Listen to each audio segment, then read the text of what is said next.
Jika kau menang, kau akan kuambil sebagai suamiku. Pimpinlah suku kami, suara seorang wanita peribumi Amerika yang merdu bergema di dalam hutan. Dia tersenyum sinis ke arah seorang lelaki Malaysia yang sesat. Adakah kau punya keberanian untuk berdepan dengan pahlawan-pahlawan kami? Dia menyangka lelaki itu pasti akan ketakutan dan melarikan diri. Namun, 3 hari kemudian, satu pemandangan yang sama sekali berbeza terpapar.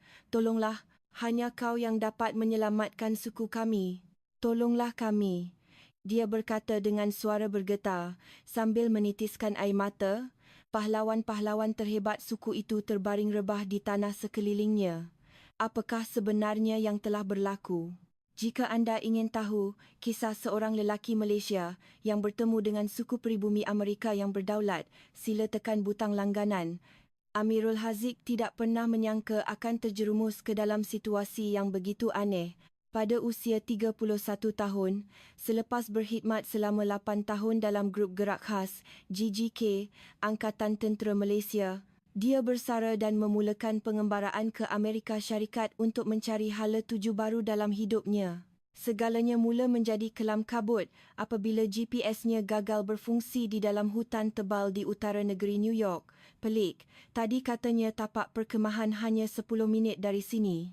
Dia mengangkat telefon bimbitnya untuk mencari isyarat, tetapi sia-sia.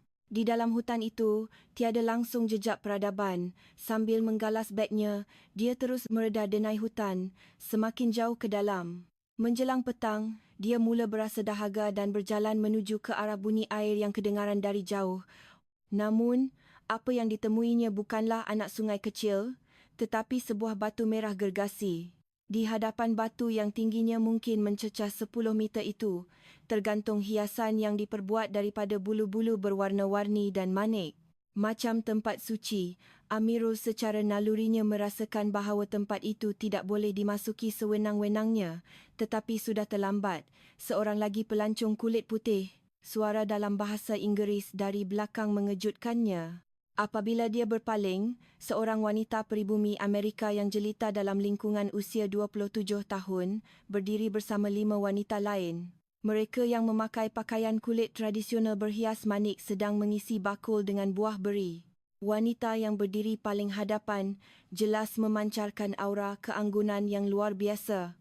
Maafkan saya sesat jalan. Apabila Amirul cuba bercakap dalam bahasa Inggeris yang kekok, mata wanita itu membulat kerana terkejut. Awak orang Malaysia? Bahasa Melayu yang sempurna meluncur dari bibirnya membuatkan Amirul semakin tergamam. Ya, betul. Tapi, macam mana awak tahu berbahasa Melayu? Saya mengambil jurusan pengajian Asia Tenggara di universiti dengan pengkhususan budaya Malaysia. Oh, nama saya Arah. Dia memperkenalkan dirinya sambil meneliti Amirul dari atas ke bawah. Namun, pandangannya bercampur antara rasa ingin tahu dan kewaspadaan yang aneh. Tapi, apa yang awak buat di sini? Ini adalah tanah suci suku kami. Orang luar tidak dibenarkan masuk. Suara Arah mengandungi nada amaran yang jelas. Amirul cuba menjelaskan situasinya, tetapi riak wajah Arah menjadi semakin dingin.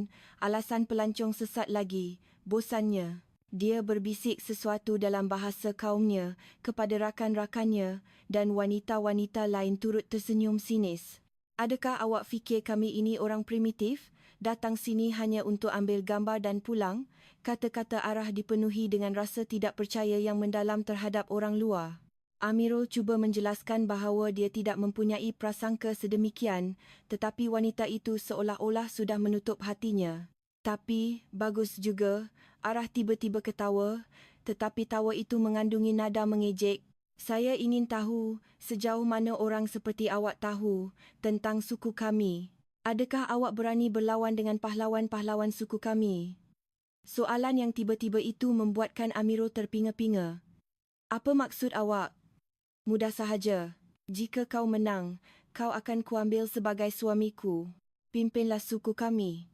Kata-kata Arah yang lantang bergema di dalam hutan dan wanita-wanita lain ketawa terbahak-bahak. Wajah Amirul serta-merta menjadi merah. Dia sedar dia sedang dipermainkan. Bukan niat saya datang ke sini untuk itu. Ketika dia tergesa-gesa menolak dengan isyarat tangan, Arah kelihatan semakin terhibur. Alahai, lelaki Malaysia memang penakut, ya? Adakah wanita suku kami nampak begitu mudah? Kata-katanya menyelipkan sedikit penghinaan terhadap lelaki Malaysia. Atau awak takut? Takut berdepan dengan pahlawan kami? Arah seolah-olah menikmati reaksi Amirul. Bukan begitu? Ketika Amirul cuba menjelaskan, pandangan mata Arah berubah secara aneh. Sambil tersenyum sinis, ada keseriusan di sebaliknya, seolah-olah ingin menguji nilai dirinya yang sebenar. Nampaknya saya perlu lihat sendiri sama ada awak layak memimpin suku kami. Lelaki sejati tidak akan lari dari cabaran. Bukan, kata-katanya bukan sekadar gurauan, tetapi seolah-olah menyembunyikan niat yang lebih mendalam. Pada ketika itu, Amirul sedar. Situasi ini bukanlah sekadar insiden kecil yang menimpa seorang pelancong sesat. Baiklah, jawapan yang tidak dijangka keluar dari mulut Amirul. Arah dan wanita-wanita lain terkejut seketika. Mereka menyangka dia akan menolak atau melarikan diri, tetapi dia menerimanya dengan tenang. Tetapi, apa yang akan berlaku jika saya menang? Soalan Amirul membuatkan Arah terdiam seketika sebelum ketawa semula. Jangan risau, perkara itu takkan berlaku. Sehingga kini, belum ada seorang pun orang luar yang dapat mengalahkan pahlawan suku kami. Di sebalik suaranya yang penuh keyakinan, tersembunyi getaran halus yang tidak disedari sesiapa. Semasa Amirul dibawa ke perkampungan suku itu, pandangan mata yang tertumpu padanya penuh dengan rasa ingin tahu. Kanak-kanak mengikut dari jauh, sambil berbisik-bisik, manakala orang dewasa menjenguk dari tingkap untuk memerhatikan pelawat asing ini. Namun, kebanyakan pandangan itu tidak mesra, terutamanya mata lelaki-lelaki tua, yang jelas menunjukkan kewaspadaan. Pandangan dingin mereka seolah-olah berkata, orang luar datang lagi untuk melihat kita seperti tontonan. Amirul sedar dia telah menjadi pusat perhatian yang tidak diingini. Setibanya di pusat perkampungan, sebuah dataran bulat yang besar terbentang. Di tengah-tengah ruang yang berdiameter kira-kira 30 meter itu, terdapat sebuah unggun api besar dan di sekelilingnya tersusun bangku-bangku kayu balak dalam bentuk bulatan sepusat. Sekali pandang, jelas bahawa di sinilah semua keputusan penting suku itu dibuat. Arah membawa Amirul ke tengah dataran dan memberi isyarat supaya menunggu. Riak wajahnya kini benar-benar serius. Gurau senda yang ditunjukkannya di hutan tadi telah hilang sama sekali. Saya perlu panggil ibu saya.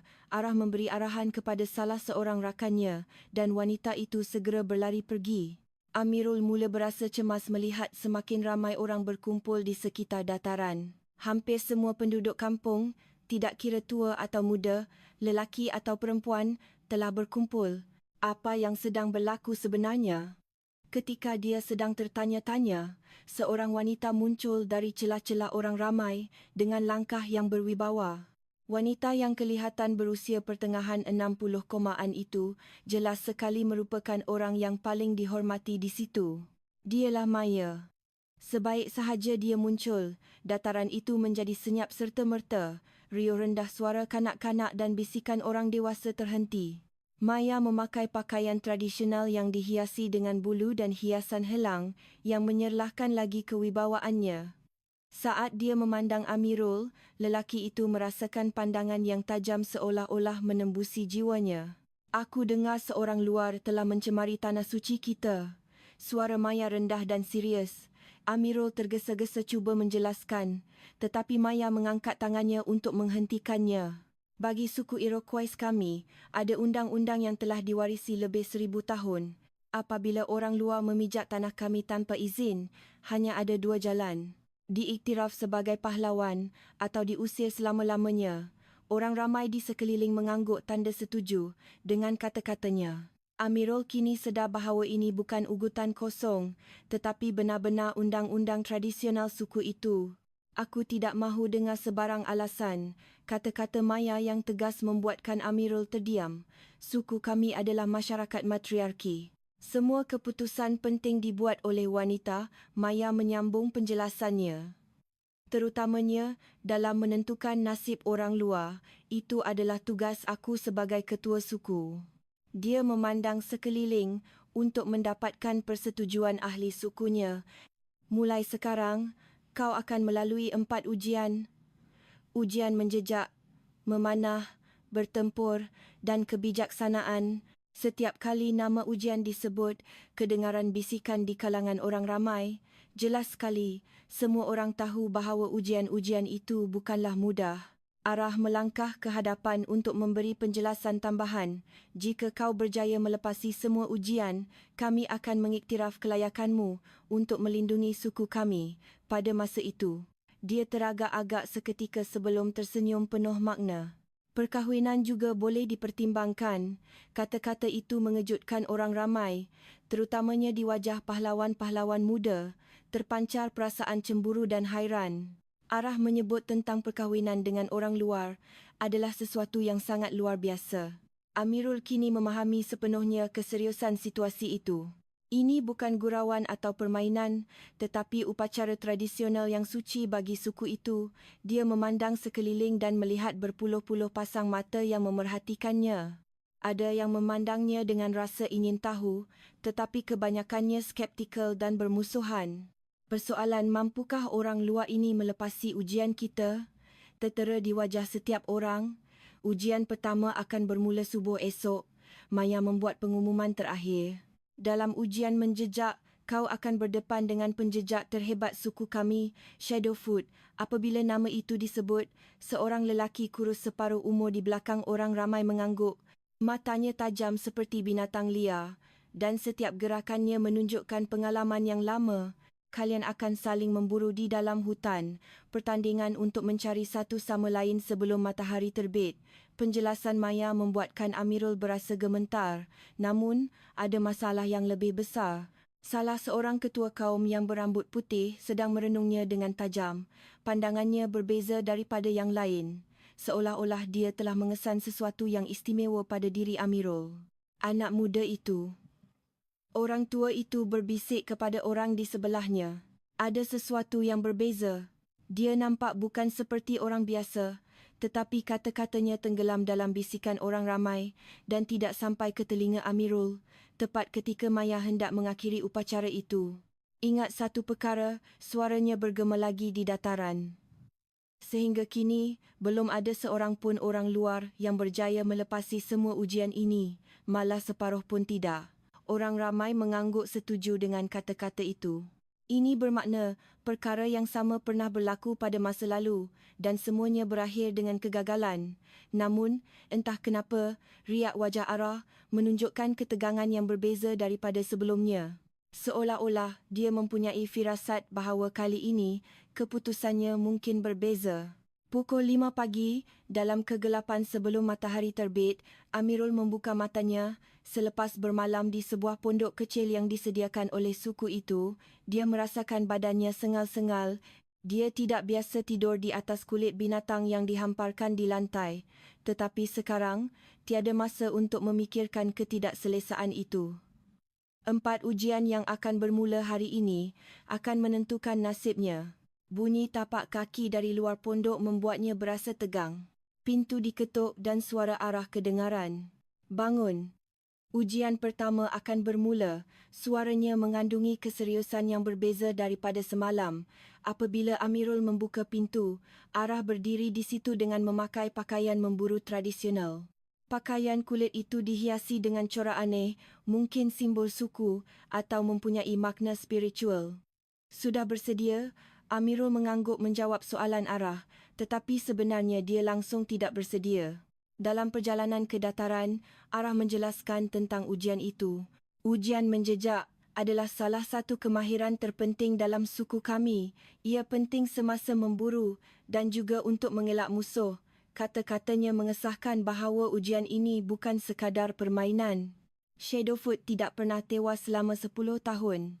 Malah pemburu-pemburu muda terbaik kami pun tidak dapat mengalahkannya. Mendengar penjelasan Arah, Amirul sedar betapa sukarnya situasi yang dihadapinya. Apabila tiba di dataran, ramai orang sudah berkumpul. Walaupun masih awal pagi, kebanyakan penduduk kampung telah keluar. Obor-obor dipacak di sekitar dataran, menerangi kegelapan, dan cahaya api itu sendiri terasa dramatik. Maya sedang menunggu mereka berdua di tengah dan di sebelahnya berdiri lelaki kurus separuh umur yang dilihatnya semalam. Itulah Shadowfoot. Dia hanya memandang Amirul dengan wajah tanpa ekspresi dan menundukkan kepalanya sedikit. Peraturannya mudah, Maya mula menjelaskan. Kedua-dua kamu akan masuk ke dalam hutan dan mencari satu sama lain. Sesiapa yang menemui lawannya terlebih dahulu sebelum matahari terbit adalah pemenang. Dia berhenti seketika sebelum menambah satu peraturan penting. Tetapi, penggunaan senjata adalah dilarang. Kemenangan mesti ditentukan semata-mata oleh kemahiran menjejar. Amirul menarik nafas lega. Sekurang-kurangnya, dia tidak perlu bertarung mempertaruhkan nyawa. Tetapi itu adalah pemikiran yang naif. Shadowfoot hilang ke dalam hutan terlebih dahulu. Gerakannya senyap dan lincah seperti bayang-bayang. Melihatnya menyelinap ke dalam kegelapan tanpa sebarang bunyi tapak kaki membuatkan Amirul berasa seram sejuk. Sekarang, giliran kau. Maya menggesa Amirul dan dia menarik nafas dalam-dalam sebelum melangkah masuk ke dalam hutan. Dari belakang, dia terdengar bisikan penduduk suku itu. Macam mana orang luar itu nak kalahkan Shadowfoot? Tak sampai 10 minit pun dia akan bertahan. Hutan itu jauh lebih gelap daripada yang disangkanya. Pokok-pokok yang terlalu rimbun menghalang cahaya bulan daripada menembusinya. Pada mulanya, Amirul berasa panik, tetapi dia menenangkan dirinya. Dia mula memerhati sekelilingnya dengan tenang dalam kegelapan. Daun-daun di bawah kakinya, susunan dahan-dahan, arah angin, semuanya diperiksanya dengan teliti. Kemudian, dia tiba-tiba sedar, tindakannya itu adalah sesuatu yang pernah dipelajarinya di suatu tempat, tetapi dia tidak mahu mengingati di mana dia mempelajarinya. Selepas kira-kira 20 minit, Amirul perasan sesuatu yang aneh. Jejak tapak kaki di tanah kelihatan terlalu teratur. Seolah-olah ia sengaja ditinggalkan untuk memancingnya. Ini perangkap, bisiknya apabila terdengar bunyi kecil di belakangnya. Tetapi Amirul tidak menoleh. Sebaliknya, dia berjalan perlahan-lahan ke hadapan sambil memasang telinga pada setiap bunyi di sekelilingnya. Dia dapat merasakan Shadowfoot sedang mengekorinya. Mulai saat itu, pertempuran psikologi untuk menguji kesabaran masing-masing bermula. Tiba-tiba, Amirul menukar arah. Dia mula berjalan kembali ke arah laluan yang telah dilaluinya. Shadowfoot pasti sedang menunggu Amirul terperangkap dalam jeratnya. Tetapi gerakan Amirul di luar jangkaan.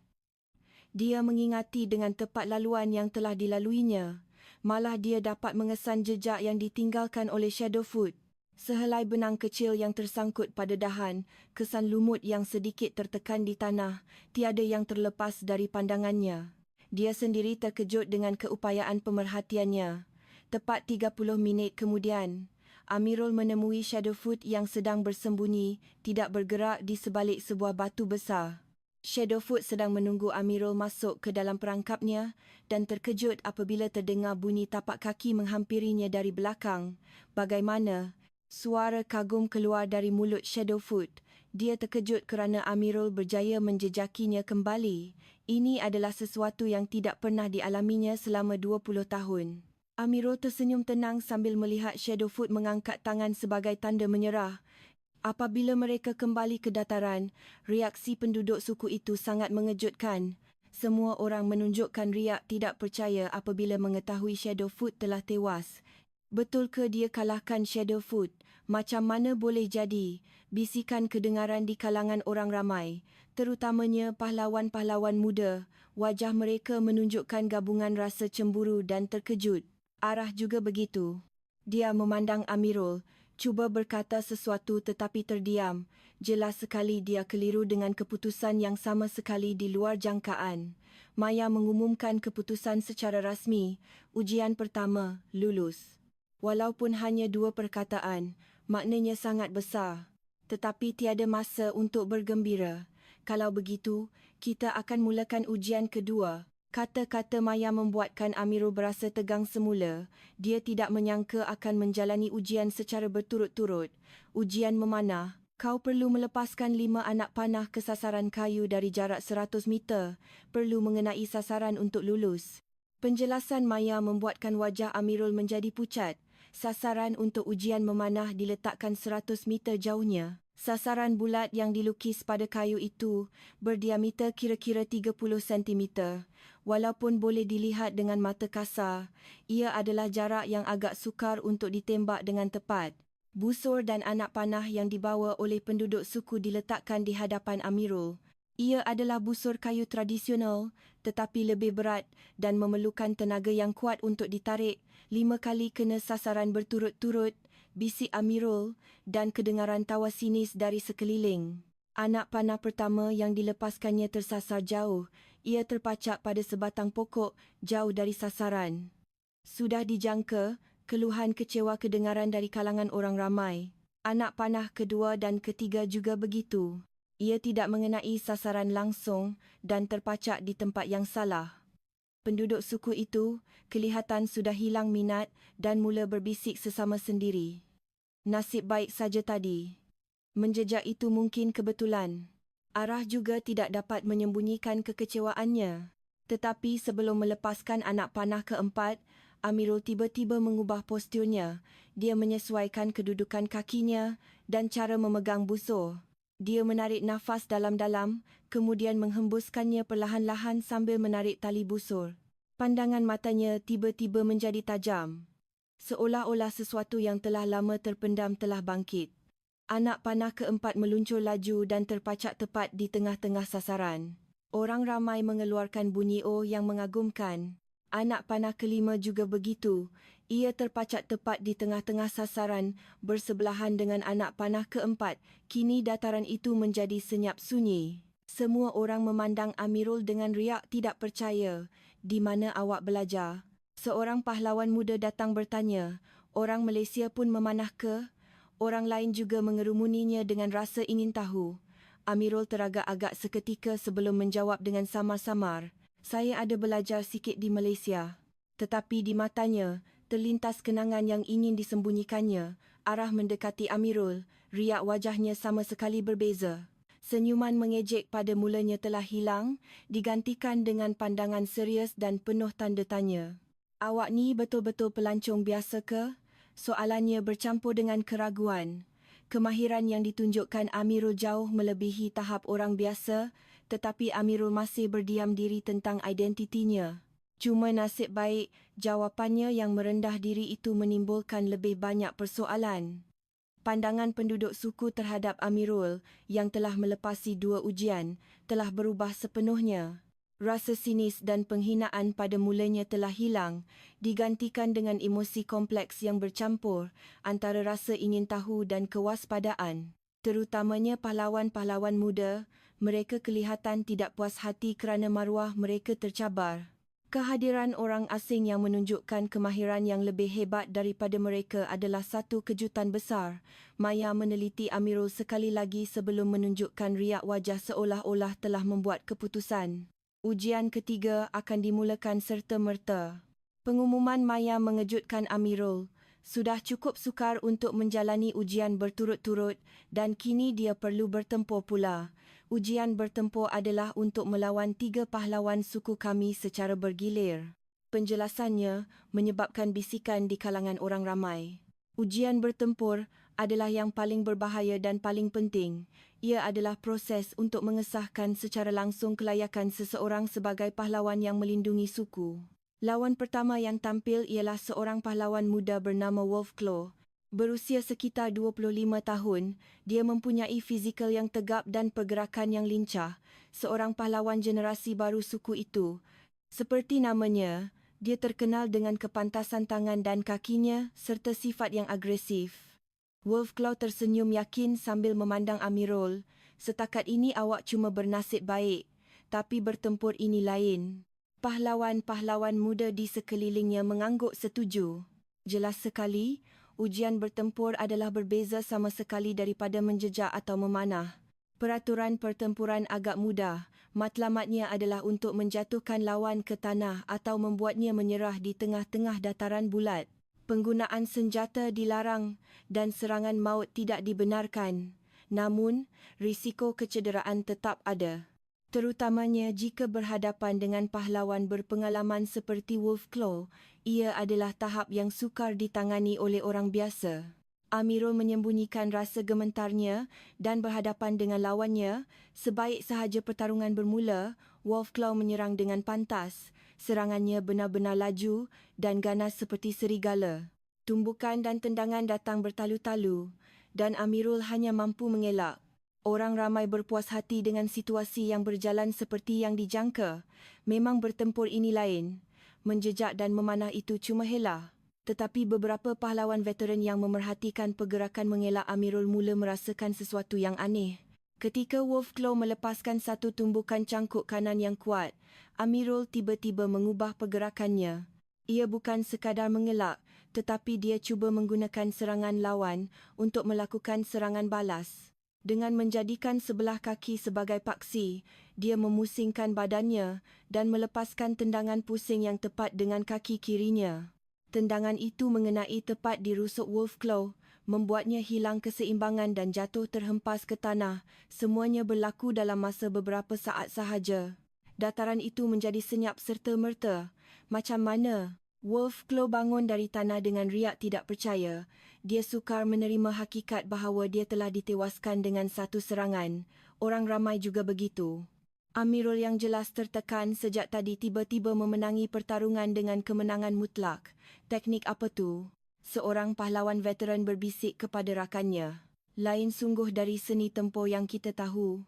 Tendangan pusing yang ditunjukkan Amirul jelas sekali adalah teknik yang hanya boleh dilakukan oleh seseorang yang telah menjalani latihan sistematik. Lawan kedua ialah seorang pahlawan pertengahan umur bernama Lightning Fist. Berusia pertengahan 30 konan, dia lebih berpengalaman dan berhati-hati berbanding Wolfclaw. Setelah menyaksikan apa yang berlaku sebentar tadi, dia tidak memandang rendah pada Amirul. Kali ini kena berhati-hati. Lightning Fist mula memerhati lawannya dengan perlahan sambil mengukur jarak. Seperti namanya, kepantasan tumbukannya adalah kelebihannya, tetapi dia tidak terburu-buru menyerang. Amirul juga merasakan kehati-hatian lawannya dan berasa tegang. Kedua-dua mereka bergerak dalam bulatan, saling mengawasi. Lightning Fist melepaskan tumbukan lurus dahulu dan Amirul mengelah. Kemudian disusuli dengan tendangan rendah dan tumbukan cangkuk berturut-turut, tetapi Amirul berjaya menahannya. Namun, gerakan pertahanannya menjadi semakin kemas, seolah-olah dia sedang menganalisis corak serangan lawannya. Apabila Lightning Fist melepaskan tumbukan lurus kanan yang kuat, Amirul menangkap dan memulas lengannya.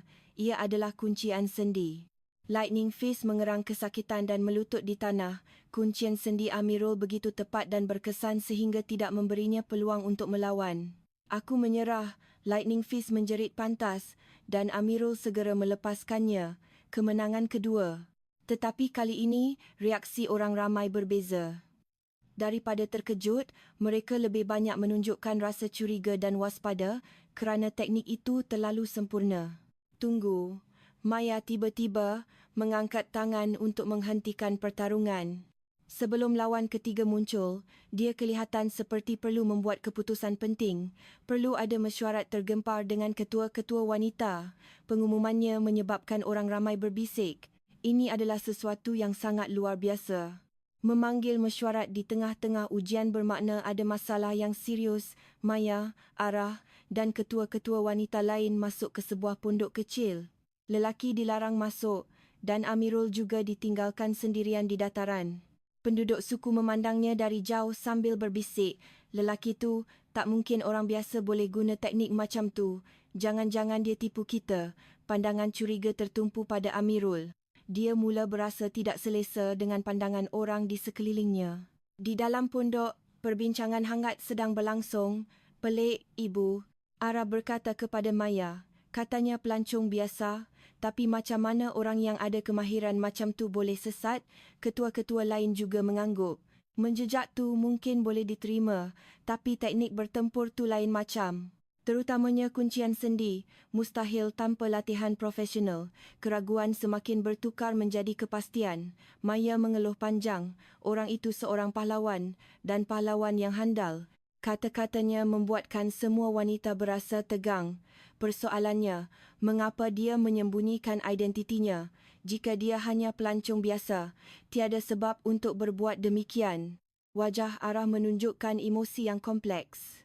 Rasa kesal kerana pada mulanya telah memandang rendah dan mengejeknya, bercampur dengan kemarahan kerana merasa ditipu.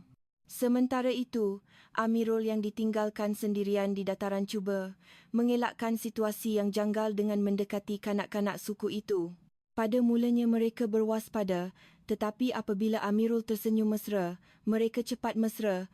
Pakcik kuatlah, kata seorang kanak-kanak dengan mata bersinar. Abang, saya pun tak pernah kalahkan Abang Wolfclaw. Reaksi jujur kanak-kanak itu membuatkan hati Amirul berasa lega.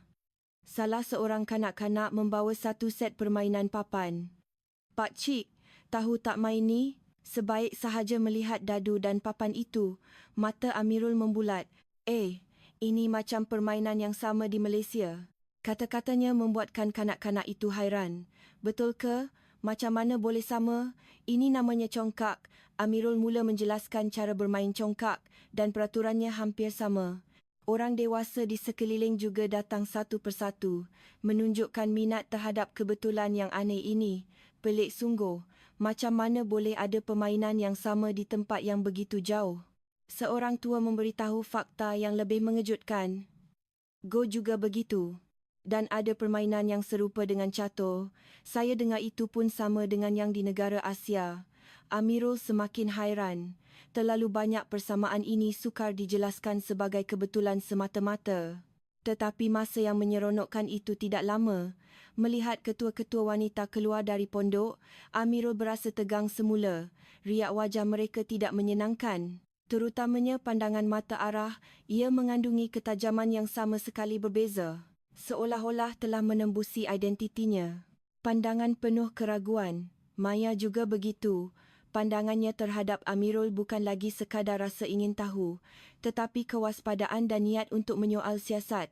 Sebelum meneruskan ujian, ada satu perkara yang perlu dipastikan.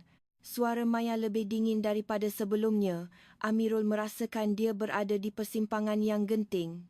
Rasa cemas bahawa identitinya yang selama ini disembunyikan akan terbongkar mula menyelubunginya. Arah melangkah setapak ke hadapan dan melemparkan soalan yang tajam. Adakah awak benar-benar hanya seorang pelancong yang sesat? Soalan tajam Arah bergema di dataran dan semua mata tertumpu pada Amirul. Dia terdiam seketika. Identitinya yang selama ini disembunyikan berada di ambang pendedahan. Tetapi keadaan sudah tidak dapat diundur. Pandangan penduduk suku itu bukan lagi rasa ingin tahu, tetapi penuh dengan syak wasangka dan kewaspadaan. Saya betul-betul hanya seorang pengembara. Jawapan Amirul kurang meyakinkan. Kemahiran yang ditunjukkannya terlalu profesional. Maya melangkah setapak ke hadapan. Hentikan penipuan. Teknik yang kau tunjukkan bukan tahap yang boleh dilakukan oleh orang biasa. Suaranya penuh dengan keyakinan. Intuisi yang diasah oleh pengalaman bertahun-tahun memberinya keyakinan tentang identiti Amirul, terutamanya teknik seperti kuncian sendi. Ia mustahil tanpa latihan ketenteraan. Orang ramai di sekeliling mengangguk setuju. Mereka juga bersetuju dengan penilaian Maya. Kita akan tahu selepas dia berlawan dengan lawan terakhir. Maya membuat pengumuman muktamad. Panggil Eagle Wing. Apabila nama itu disebut, kedengaran sorakan kagum dari kalangan orang ramai. Eagle Wing adalah pahlawan terkuat di suku itu. Selama 10 tahun, tiada siapa yang pernah mengalahkannya. Malah pahlawan-pahlawan muda yang bertenaga pun bukan lawannya. Jika Amirul benar-benar pelancong biasa, kebenaran akan terungkap dalam pertarungannya dengan Eagle Wing. Apabila Eagle Wing muncul, suasana di dataran berubah sepenuhnya. Berusia lewat 30-an, dia bukan sahaja berbadan sasa dan berotot, tetapi yang paling mengagumkan adalah pandangan matanya. Tajam dan fokus seperti helang sebenar. Dia memandang Amirul sekilas sebelum mengangguk dengan wajah tanpa ekspresi. Menarik, nampaknya sudah lama aku tidak bertemu lawan yang setanding. Kata-katanya melimpah dengan keyakinan. Rekod kemenangannya selama ini menyokong keyakinan itu. Apabila pertarungan bermula, Eagle Wing menunjukkan pendekatan yang sama sekali berbeza daripada lawan-lawan sebelumnya. Dia tidak terburu-buru menyerang, sebaliknya perlahan-lahan merapatkan jarak. Pergerakannya benar-benar sabar dan tepat, seperti helang yang mengintai mangsanya. Amirul juga dapat merasakan kehebatan lawannya dan berasa tegang. Dia tahu dengan sekali pandang bahawa ini adalah lawan paling berbahaya yang pernah dihadapinya. Apabila pertempuran pertama berlaku, Amirul mula tertekan. Serangan Eagle Wing kuat dan kemas. Tumbukan dan tendangan datang bertalu-talu dan Amirul kepayahan hanya untuk mengelak. Beberapa serangan nyaris mengenainya dan dia merasakan risiko kecederaan yang sebenar. Orang ramai berpuas hati dengan situasi yang berjalan seperti yang dijangka. Memang Eagle Wing hebat.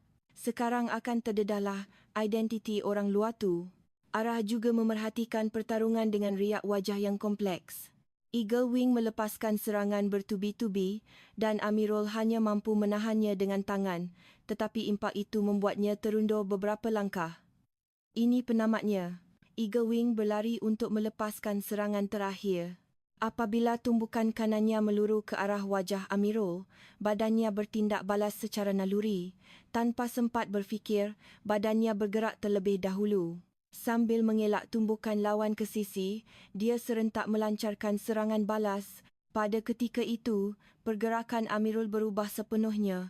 Teknik yang jauh berbeza daripada yang ditunjukkannya sebelum ini meletus. Serangan jarak dekat menggunakan siku, hentakan lutut dan teknik kaki untuk merosakkan keseimbangan lawan, semuanya bersambung secara berterusan. Ini adalah CQC, iaitu pertempuran jarak dekat khas. Ia adalah teknik pertempuran tahap tertinggi yang dipelajari dalam tentera. Eagle Wing tidak sempat bertindak balas terhadap perubahan mendadak itu dan mula menerima serangan bertubi-tubi. Serangan Amirul kemas dan mematikan. Pukulan yang ditujukan tepat pada titik lemah lawan datang berturut-turut. Eagle Wing cuba membalas, tetapi Amirul berjaya menangkis serangannya dengan sempurna sambil melancarkan serangan balas. Ini bukan lagi pertarungan, tetapi penumpasan sebelah pihak. Dalam masa beberapa minit sahaja, pahlawan terhebat suku itu ditewaskan sepenuhnya. Dataran itu menjadi sunyi sepi. Tiada siapa yang menjangkakan keputusan seperti ini. Detik terakhir, apabila Amirul melepaskan pukulan tepat yang menyasarkan leher Eagle Wing, dia jatuh ke tanah tidak sedarkan diri. Kemenangan mutlak. Tetapi kemenangan itu terlalu sebelah pihak dan profesional sehingga menimbulkan rasa takut. Teknik yang ditunjukkan Amirul jelas sekali adalah tahap yang hanya boleh dilakukan oleh seseorang yang telah menerima latihan ketenteraan. Semua penduduk suku terkejut dan terdiam. Siapa kau sebenarnya? Suara Maya bergema di dataran. Situasi sudah tidak boleh disembunyikan atau ditipu lagi. Semua mata tertumpu pada Amirul dan pandangan mereka bercampur antara rasa kagum dan takut. Amirul menarik nafas panjang. Nampaknya sudah tiba masanya untuk mendedam. Pengakuannya membuatkan dataran itu menjadi senyap serta-merta. Anggota pasukan khas, suara arah dipenuhi dengan rasa tidak percaya. Dia terkejut kerana lawan yang selama ini dipandang rendah dan dipermainkannya adalah bekas anggota pasukan elit Malaysia. Saya berkhidmat selama 8 tahun, menguasai kemahiran survival dan tempur. Apabila Amirul memberi penjelasan tambahan, riak wajah penduduk suku berubah sepenuhnya. Kini bukan lagi keraguan, tetapi penuh dengan kekaguman. Mereka samar-samar tahu tentang kehebatan pasukan khas seperti itu. Maya meneliti Amirul sekali lagi. Jadi, kau telah menipu dari awal. Bukan pelancong biasa, tetapi seorang pahlawan profesional. Kata-katanya bercampur antara rasa dikhianati dan rasa hormat. Kemahiran yang ditunjukkan Amirul terlalu hebat. Kenapa kau sembunyikannya? Jika kau berterus terang dari awal, ujian-ujian ini tidak perlu diadakan. Amirul tersenyum pahit menjawab soalan Maya. Saya cuma mahu mengembara seperti orang biasa. Jawapan Amirul ringkas tetapi ikhlas. Selepas bersara, saya rasa terbeban dengan pandangan orang terhadap saya kerana status sebagai anggota pasukan khas. Sekali-sekala, saya ingin dilayan seperti orang biasa. Pengakuan jujurnya membuatkan penduduk suku mengangguk. Mereka dapat memahami kesunyian dan beban yang dirasai oleh seseorang yang mempunyai kebolehan istimewa.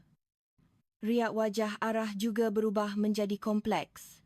Suasana di dataran berubah sepenuhnya. Ejekan dan penghinaan pada mulanya telah hilang, digantikan dengan rasa hormat dan kekaguman. Pahlawan-pahlawan muda memandang Amirul dengan penuh kekaguman. Patutlah anggota pasukan khas. Dengan kemahiran itu, dia pasti boleh melindungi suku kita. Malah kanak-kanak pun mula memandang Amirul seperti seorang wira, tetapi bagi Amirul sendiri, perhatian ini terasa membebankan. Arah perlahan-lahan mendekati Amirul. Wajahnya penuh dengan rasa malu dan bersalah. Saya benar-benar biadab. Permintaan maafnya ikhlas. Saya memandang rendah dan mengejek awak dari awal. Rupa-rupanya awak orang yang jauh lebih hebat daripada saya. Amirul menggelengkan kepalanya. Tidak mengapa. Saya juga tidak berterus terang dari awal. Suasana di antara mereka berubah sepenuhnya. Kini terasa ada rasa hormat dan persefahaman. Maya membuat pengumuman terakhir. Kau telah melepasi semua ujian. Sekarang kau layak diiktiraf sebagai pahlawan suku kami. Penduduk suku bersorak mendengar kata-katanya. Tetapi riak wajah Amirul kelihatan kompleks. Apa yang diinginkannya bukan sekadar pengiktirafan. Dia masih mahu hidup sebagai orang biasa. Tetapi, memandangkan identitinya telah terbongkar, nampaknya sukar untuk kembali seperti dahulu. Penduduk suku mengerumuni Amirul dan mengucapkan tahniah. Terutamanya pahlawan-pahlawan muda. Mereka ingin belajar lebih banyak daripadanya. Bagaimana latihan pasukan khas? Awak tahu seni tempur lain? Soalan bertalu-talu, tetapi Amirul masih berasa kekop. Pengembaraan biasa yang diimpikannya nampaknya telah berakhir. Tetapi pada masa yang sama, hatinya terasa hangat dengan sambutan ikhlas penduduk suku ini. Terutamanya apabila dia merasakan emosi yang sama sekali berbeza dalam pandangan arah terhadapnya. Selepas identitinya sebagai anggota pasukan khas terbongkar, sikap penduduk suku terhadap Amirul berubah sepenuhnya. Tetapi ujian keempat masih menanti.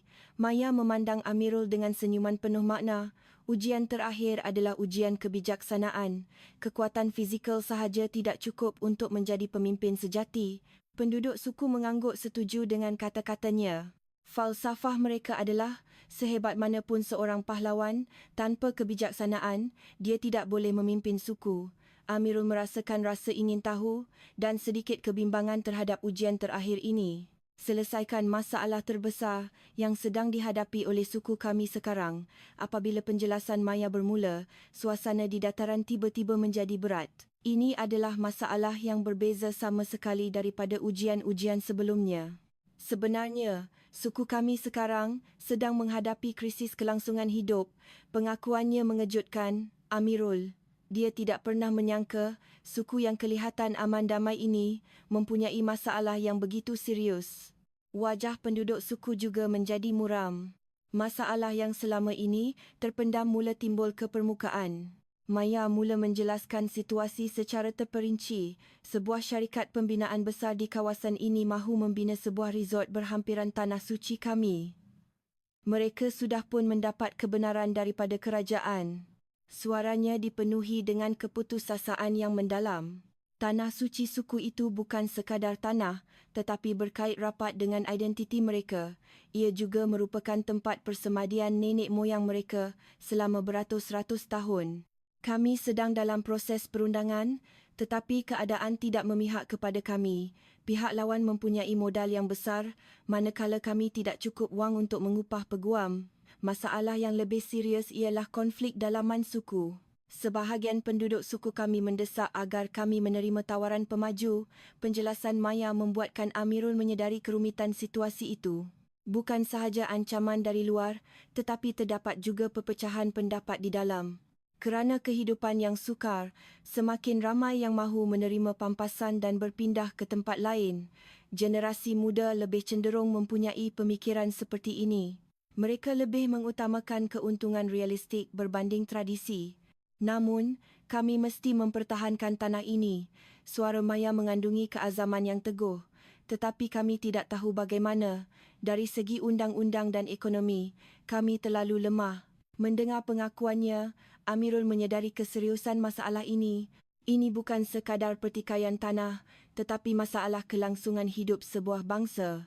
Penduduk suku semuanya menunggu reaksi Amirul. Mereka ingin tahu apakah penyelesaian yang akan dicadangkannya. Amirul terdiam seketika, berfikir, masalahnya lebih rumit daripada yang disangka. Pertikaian undang-undang, tekanan ekonomi, konflik dalaman, pelbagai masalah saling berkait, tetapi dia mula menganalisis situasi satu persatu. Pertama sekali, kita perlu sahkan sama ada kebenaran kerajaan yang diterima oleh pemaju itu benar-benar sah. Cadangan pertamanya menarik perhatian maya dan ketua-ketua kaum. Pembangunan di Tanah Suci dalam kawasan Rizab Peribumi memerlukan prosedur khas. Saya ragu sama ada prosedur itu dipatuhi dengan betul, kata-kata Amirul penuh dengan keyakinan. Dan masalah konflik dalaman suku, saya percaya ia boleh diselesaikan dengan menawarkan alternatif ekonomi. Amirul meneruskan penjelasannya. Ada cara untuk menjana pendapatan pelancongan sambil melindungi Tanah Suci, seperti program pengalaman budaya, penjualan kraf tangan tradisional dan eko-pelancongan. Cadangannya konkret dan realistik. Penduduk suku semakin berminat mendengarnya. Yang paling penting ialah menggunakan media. Kita perlu sebarkan berita bahawa sebuah syarikat besar cuba memusnahkan Tanah Suci kaum peribumi. Penduduk suku kagum mendengar penyelesaian Amirul yang jelas. Sungguh wawasan yang luar biasa. Tak sangka ada cara macam ni. Terutamanya generasi muda menunjukkan minat yang besar terhadap cadangannya. Kemungkinan untuk mempertahankan tradisi sambil memperoleh keuntungan ekonomi memberi mereka harapan. Maya juga menunjukkan riak wajah yang berpuas hati. Memang seorang yang bijaksana. Ini sudah cukup untuk lulus ujian kebijaksanaan, tetapi di matanya ada emosi lain yang bercampur. Tiba-tiba, Arah melangkah ke hadapan. Riak wajahnya serius, seolah-olah ingin mengatakan sesuatu yang penting. Sebenarnya, ada sesuatu yang perlu saya akui. Kata-kata Arah membuatkan dataran menjadi senyap. Semua orang menumpukan perhatian kepadanya. Kami telah menguji awak dari awal. Pengakuannya membuatkan wajah Amirul menjadi tegang. Dia dapat meneka apa maksudnya. Semua yang berlaku selama ini bukanlah kebetulan. Jelaskan apa maksud awak. Suara Amirul bercampur antara kekeliruan dan sedikit kemarahan. Arah mula mendedahkan kebenaran dengan riak wajah yang penuh rasa bersalah. Kami sudah beberapa bulan mencari pakar untuk menyelesaikan masalah ini, tetapi kami tidak mempunyai kenalan atau wang yang cukup. Mendengar kata-katanya, Amirul semakin berasa tidak senang. Dia merasakan dirinya telah ditipu. Maya menyambung kata-kata Arah. Kemudian, kau masuk ke wilayah kami. Kerosakan GPS juga bukan kebetulan. Pengakuannya mengejutkan Amirul. Kami sengaja menyekat isyarat untuk memandu kau datang ke suku kami. Amirul terdiam apabila mengetahui semuanya telah dirancang. Dia sedar bahawa dia telah ditipu sepenuhnya. Cabaran Arah kepadamu juga telah dirancang. Maya terus menjelaskan. Kami ingin menguji kebolehanmu. Jika kau benar-benar orang yang hebat, kami bercadang untuk meminta bantuanmu menyelamatkan suku kami. Kata-katanya membuatkan kemarahan Amirul semakin memuncak. Dia tidak dapat menerima hakikat bahawa dia telah dipergunakan. Terutamanya hakikat bahawa kau adalah bekas anggota pasukan khas. Itu adalah sesuatu yang sempurna. Seseorang yang mempunyai keupayaan dan pengalaman untuk menyelesaikan masalah yang rumit ini. Amirul bingkas bangun. Wajahnya berkerut kerana marah. Jadi, awak semua mempergunakan saya dari awal? Suaranya dingin dan tajam. Rasa simpati yang dirasainya terhadap penduduk suku itu hilang serta-merta. Semua ujian yang saya lalui, semuanya dirancang oleh penduduk suku. Kemarahan Amirul adalah wajar. Wajar baginya untuk merasa niat baiknya telah dipergunakan. Arah tergesa-gesa cuba menjelaskan. Tidak, pada mulanya memang begitu. Tetapi Amirul tidak mahu mendengar kata-katanya. Sungguh mengecewakan. Saya ikhlas mahu membantu. Rupa-rupanya saya hanya dipergunakan. Dia mengambil beg galasnya dan bersiap untuk pergi. Saya tidak suka cara menipu orang seperti ini. Kekecewaan Amirul bertukar menjadi luka yang mendalam. Penduduk suku berasa cemas. Jika Amirul pergi, masalah mereka tidak akan selesai. Tetapi yang lebih penting, mereka sedar bahawa mereka benar-benar telah melakukan kesilapan. Tunggu. Arah cuba menghalang Amirul, tetapi dia sudah nekat. Saya pun ada berbohong, jadi kita seri. Kata-kata terakhir Amirul dipenuhi dengan kekecewaan yang mendalam. Nampaknya dia benar-benar akan pergi. Maya berkata buat kali terakhir, kami bersalah. Tetapi tolong fahami keadaan terdesak suku kami. Walaupun dengan kata-katanya, Amirul tidak menoleh. Dalam keadaan kepercayaan yang telah rosak, sebarang penjelasan tidak berguna. Penduduk suku yang ditinggalkan di dataran semuanya diselubungi keputusasaan.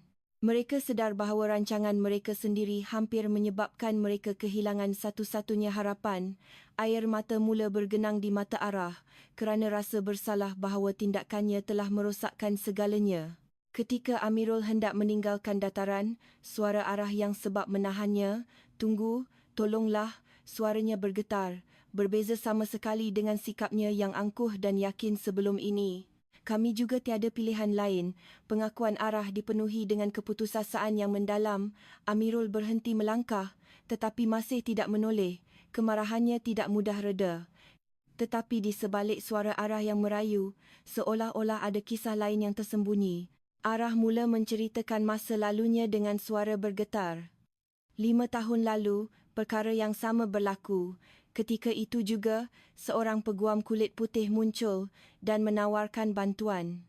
Kata-katanya membuatkan riak wajah penduduk suku menjadi muram. Pasti ia adalah kenangan yang pahit.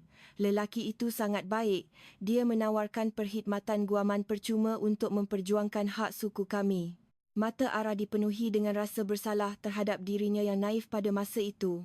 Amirul masih membelakangi mereka, tetapi dia memasang telinga mendengar ceritanya. Tetapi tujuan sebenar peguam itu lain. Suara Arah menjadi semakin putus asa. Dia bersekongkol dengan pemaju dan telah mencuri maklumat pemilikan tanah kami. Tanpa kami sedari, dia telah memalsukan dokumen untuk menjual sebahagian tanah suku dengan harga yang sangat murah. Pengakuannya membuatkan bahu Amirul sedikit tersentak. Dia dapat membayangkan betapa besarnya pengkhianatan yang dialami Arah. Mujurlah, kami berjaya mengetahuinya pada saat-saat akhir dan menghalangnya, tetapi kejadian itu meninggalkan luka yang besar. Maya menambah kata-kata Arah. Sejak itu, Arah menjadi sangat tidak percaya kepada orang luar, terutamanya lelaki yang mendekatinya. Mendengar penjelasannya, Amirul mula memahami mengapa Arah, pada mulanya, memandang rendah dan mengejeknya. Ia bukan sekadar keangkuhan, tetapi kerana luka masa lalu. Peguam itu juga pada mulanya mendekati Arah dengan baik untuk mendapatkan kepercayaannya. Sebab itulah Arah menjadi lebih waspada terhadap lelaki luar. Arah menyambung kata-katanya sambil menangis. Sebab itu, apabila awak muncul, saya fikir awak seorang lagi penipu. Mungkin orang yang mahu mempergunakan kami untuk mendapatkan sesuatu. Pengakuannya ikhlas. Sebab itu saya sengaja melayan awak dengan lebih hina. Saya harap awak akan berputus asa dan pulang. Amirul akhirnya perlahan-lahan berpusing. Melihat air mata yang mengalir di pipi Arah, kemarahannya mula reda sedikit demi sedikit, tetapi pengakuan Arah tidak berakhir di situ. Tetapi, semasa saya meluangkan masa dengan awak, hati saya mula berubah. Suaranya kini bercampur dengan emosi yang lain. Terasa getaran malu dan keinginan untuk mengaku sesuatu. Pada mulanya, saya memang mahu menguji awak untuk mendedahkan identiti awak dan menghalau awak. Arah teragak-agak seketika sebelum menyambung kata-kata yang lebih penting, tetapi melihat keikhlasan yang awak tunjukkan, hati saya mula goyah. Pengakuan Arah yang seterusnya lebih mengejutkan Amirul. Sebenarnya, saya tertarik pada awak. Wajahnya menjadi merah. Mengakui perasaan peribadi seperti ini di hadapan penduduk suku memerlukan keberanian yang besar. Melihat awak bermain dengan kanak-kanak, minat awak terhadap budaya kami. Dan yang paling penting, cara awak melayan kami dengan ikhlas. Arah terdiam seketika sebelum menyambung. Buat pertama kalinya dalam 5 tahun, saya rasa ingin mempercayai orang luar. Riak wajah Amirul menjadi kompleks.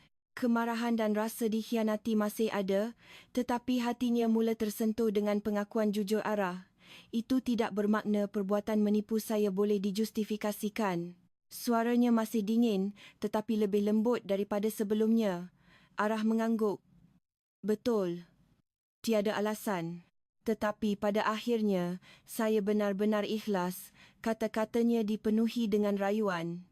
Maya mendekati Amirul, kami bersalah, tetapi tolong fahami, kami benar-benar memerlukan orang seperti kau. Penduduk suku lain juga mengangguk setuju dengan kata-katanya. Selepas mendengar penyelesaian yang kau cadangkan, kami yakin kaulah satu-satunya harapan yang boleh menyelamatkan suku kami. Pandangan merayu penduduk suku tertumpu pada Amirul. Tetapi dia masih belum dapat membuat keputusan. Ketika itu, Amirul menarik nafas panjang dan mula bersuara. Sebenarnya, saya juga ada sesuatu yang disembunyikan. Pengakuannya menarik perhatian semua orang. Ayah saya dahulu adalah ahli kongsi gelap di Malaysia. Pengakuan yang tidak dijangka itu mengejutkan penduduk suku. Sejak kecil, saya hidup dipandang serong oleh masyarakat. Suara Amirul dipenuhi dengan kesakitan yang telah lama terpendam. Sebab itu, keadaan awak semua tidak terasa asing bagi saya. Amirul menyambung, mengenang masa lalunya yang kelam. Selepas ayah saya keluar dari kongsi gelap, dia menghadapi pelbagai diskriminasi dalam proses menyesuaikan diri dengan masyarakat. Semasa mencari kerja, semasa mencari rumah, dia sentiasa dipandang dengan curiga. Mendengar ceritanya, riak wajah penduduk suku menjadi serius. Mereka sedar bahawa nasib mereka serupa. Saya juga, semasa kecil, diejek oleh kawan-kawan sebagai anak samseng. Saya faham perasaan dihina kerana asal-usul, walaupun tidak melakukan apa-apa kesalahan. Sebab itulah saya menjadi anggota pasukan khas, kerana mahu diiktiraf oleh masyarakat Malaysia. Pengakuan Amirul berterusan. Saya mahu mempunyai kemahiran yang tidak boleh dipandang rendah oleh sesiapa, tetapi selepas bersara, saya masih merasakan kekosongan. Kata-katanya mengubah pandangan arah. Dia faham bahawa Amirul juga manusia yang mempunyai luka yang sama sepertinya. Sebab itulah, saya memulakan pengembaraan ini. Untuk mencari siapa diri saya yang sebenar. Apa yang saya mahukan. Amirul memandang arah dan berkata, mendengar cerita awak semua, saya teringat akan ayah saya. Betapa gigihnya dia berjuang untuk mempertahankan identiti dan tanah airnya. Suaranya dipenuhi dengan empati yang mendalam. Saya terlalu faham perasaan dipandang rendah dan didiskriminasi tanpa kerelaan sendiri. Sebab itu, saya tidak boleh tinggalkan awak semua begitu sahaja. Pengakuan Amirul menumbuhkan sinar harapan di mata arah. Dia merasakan Amirul mula mengubah fikirannya. Walaupun pada mulanya saya berasa ditipu, saya faham keadaan terdesak awak semua. Amirul membuat keputusan muktamad. Dan yang paling penting, saya dapat merasakan keikhlasan yang awak semua tunjukkan, terutamanya selepas mendengar pengakuan Cik Arah. Saya rasa saya terlalu terburu-buru membuat penilaian. Senyuman tipis terukir di wajah Arah. Dia merasakan Amirul memahaminya. Saya juga, kerana luka masa lalu, sukar untuk mempercayai orang. Amirul mendekati Arah dan berkata, dalam hal itu, kita nampaknya serupa. Walaupun terluka kerana sebab yang berbeza, kita akhirnya mempunyai kesakitan yang sama. Arah mengangguk. Dia merasakan keserasian yang aneh terbentuk antara dirinya dan Amirul. Mulai sekarang, marilah kita saling berterus terang. Tiada lagi penipuan atau rahsia. Maya memandang kedua-duanya dengan riak wajah yang berpuas hati. Nampaknya firasatku betul. Kau adalah orang yang kami perlukan. Amirul tersenyum mendengar kata-katanya. Saya pasti akan bantu awak semua. Saya akan cari jalan untuk selesaikan masalah ini. Sumpah Amirul disambut dengan sorakan penduduk suku. Akhirnya, sinar harapan mula kelihatan. Arah menangis terharu kerana rasa lega bahawa keikhlasannya diterima dan pada masa yang sama, perasaannya terhadap Amirul semakin mendalam. Selepas perdamaian, Amirul segera mula menyelesaikan masalah suku itu. Dia bersama Maya, Arah dan ketua-ketua suku lain mula merangka pelan tindakan yang konkret. Pertama, kita perlu semak dengan teliti dokumen kebenaran yang diterima oleh pemaju. Pendekatan sistematik Amirul mengagumkan penduduk suku. Kemudian, kita perlu sebarkan masalah ini melalui media dan mendapatkan sokongan daripada badan bukan kerajaan. Rancangannya bukan sekadar tindakan undang-undang, tetapi strategi komprehensif yang merangkumi perang media. Penduduk suku mula merasakan harapan yang sebenar buat pertama kalinya. Seminggu kemudian, rancangan Amirul mula dilaksanakan secara serius. Dia menggunakan pendekatan unik yang menggabungkan kebijaksanaan tradisional suku dengan pengetahuannya yang moden. Dengan membandingkan dokumen tanah lama yang disimpan oleh ketua-ketua suku dengan dokumen kebenaran pemaju, dia menemui kecacatan yang serius. Kebenaran ini tidak sah. Amirul mengangkat dokumen itu dan berkata dengan suara yang yakin, kebenaran yang diterima oleh pemaju tanpa persetujuan suku tidak mempunyai kesan undang-undang. Penduduk suku bersorak, tetapi ia belum berakhir. Di meja rundingan terakhir dengan pemaju, Amirul menunjukkan sisi yang mengejutkan. Walaupun peguam pihak lawan menekannya dengan istilah undang-undang yang rumit, dia tidak panik sedikit pun. Menurut Akta Kebebasan Beragama Peribumi Amerika Fasal 3. Seperti yang termaktub dalam Akta Perlindungan Warisan Budaya Fasal 15, peguam pihak lawan terkejut dengan pengetahuan undang-undang yang tepat keluar dari mulutnya. Rasanya seperti bercakap dengan peguam profesional. Arah tidak dapat menahan rasa terkejutnya melihat sisi lain Amirul. Tunggu, jangan-jangan awak. Salah seorang peguam pihak lawan bertanya dengan riak curiga. Amirul tersenyum dan mengeluarkan sesuatu dari beg bimbitnya. Ia adalah sijil peguam. Ya, betul. Saya juga seorang peguam. Pengakuannya membuatkan meja rundingan menjadi senyap serta-merta. Pihak pemaju berhadapan dengan situasi yang sama sekali tidak dijangka. Anggota pasukan khas dan juga peguam. Pihak lawan menunjukkan riak, tidak percaya. Amirul menjelaskan dengan tenang. Saya lulus peperiksaan peguam selepas bersara, tetapi saya sedar bahawa bekerja di firma guaman bukanlah jalan hidup saya. Dengan ini, keadaan rundingan berubah sepenuhnya. Pemaju menyangka mereka berhadapan dengan kaum peribumi yang mudah dibuli, tetapi sebenarnya mereka berdepan dengan seorang peguam bekas anggota pasukan khas.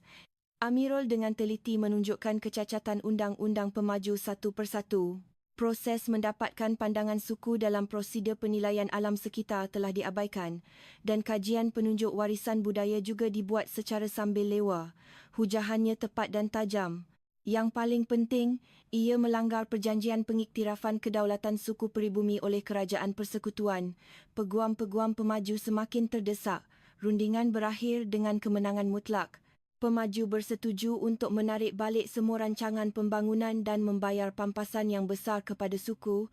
Lebih-lebih lagi, mereka turut mencadangkan perkongsian perniagaan pelancongan mesra alam yang boleh memberi manfaat bersama. Saya tak percaya. Arah menangis terharu. Betul ke kita menang? Penduduk suku bersorak. Situasi yang pada mulanya penuh keputusasaan telah bertukar menjadi kemenangan mutlak. Maya memandang Amirul dengan pandangan penuh terima kasih. Malam kepulangan mereka ke suku, sebuah pesta besar diadakan. Semua penduduk suku keluar untuk meraihkan kemenangan Amirul.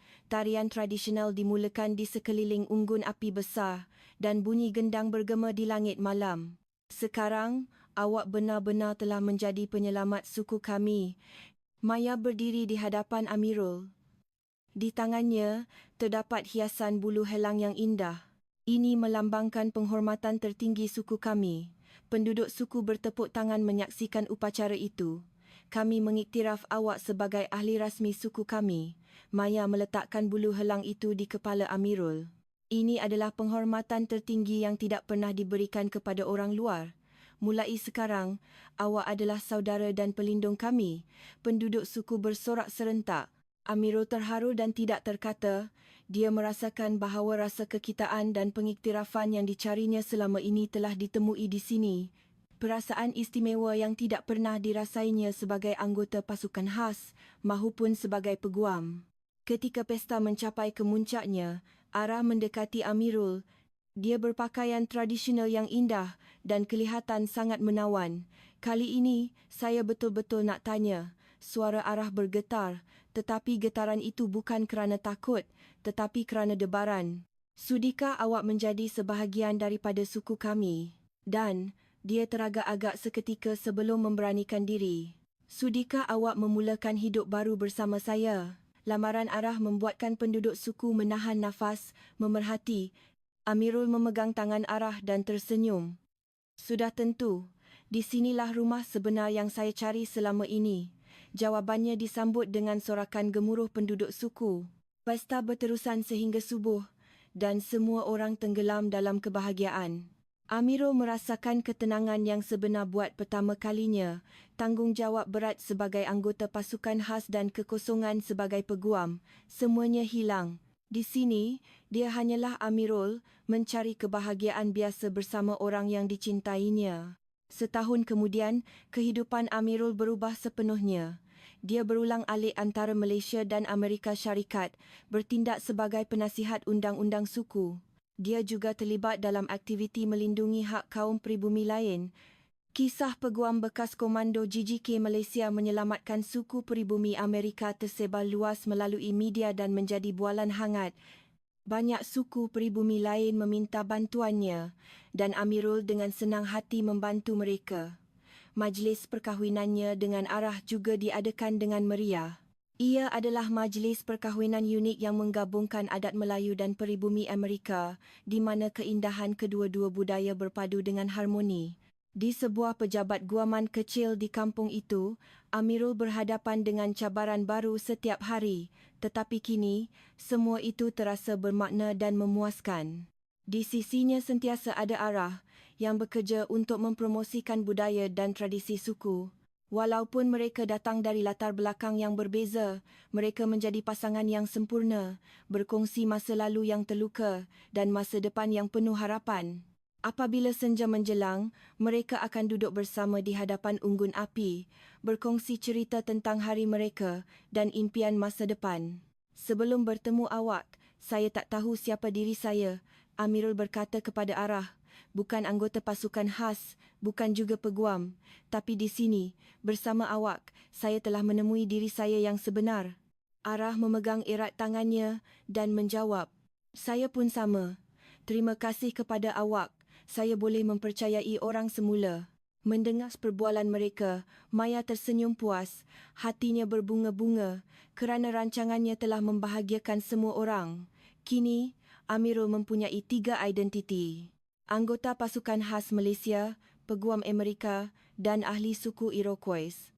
Tetapi yang paling penting ialah identitinya sebagai suami Arah. Kata-kata Arah yang pada mulanya dilontarkan sebagai gurauan, jika kau menang, kau akan kuambil sebagai suamiku, akhirnya menjadi kenyataan, tetapi kini ia bukan lagi ujian atau syarat. Ia adalah janji yang berdasarkan cinta dan kepercayaan sejati.